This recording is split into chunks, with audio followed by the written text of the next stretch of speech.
Hey there, here are your top news stories from eWEEK. Today's topics include cybersecurity experts' assertion that the Petya malware was a nation-state attack.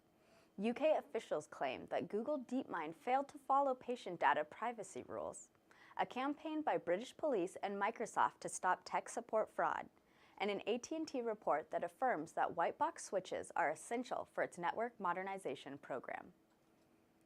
Two separate European security authorities have concluded that the widespread Petya ransomware attack, also known as non-Petya, was not about money, but rather a disruptive cyber attack conducted by a nation-state. On June 30th, 4 researchers at the NATO Cooperative Cyber Defense Center of Excellence attributed both NotPetya and its predecessor, WannaCry, most likely to a state actor. While the group did not identify the source of the attack, a second analysis by the Security Bureau of Ukraine placed the blame on the Russian Federation. The NotPetya attack started the week of June 26, disrupting computer operations in Ukraine and spreading west across Europe and getting as far as North America, according to cybersecurity analysts. The United Kingdom's Information Commissioner's Office on July 3rd ruled that Google's DeepMind division failed to comply with relevant data privacy laws when handling personal health data belonging to some 1.6 million patients. The Royal Free London NHS Foundation Trust, a group of 3 hospitals, provided the data to Google as part of a clinical safety testing initiative relating to a new application.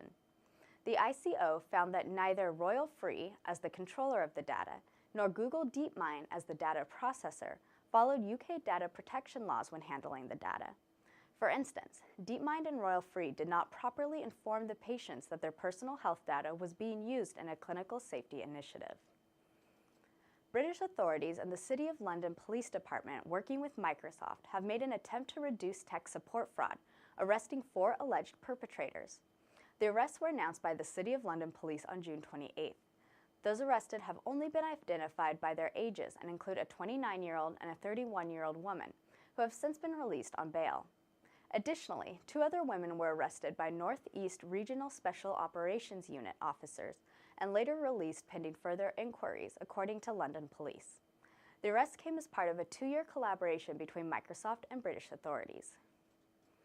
AT&T officials continue to promote the carrier's efforts to make white box networking gear a key part of its project to transform its infrastructure into a software-centric network that's more capable of handling the rapidly changing requirements of the Internet of Things, mobile devices, big data, and the cloud. The service provider in April announced successful live trials of white box switches involving such vendors as Barefoot Networks, EdgeCore Networks, SnapRoute, Intel, and Broadcom. AT&T officials said the open source gear will support networking infrastructures that can accelerate innovation with the rise of such technologies as self-driving cars will demand real-time data management.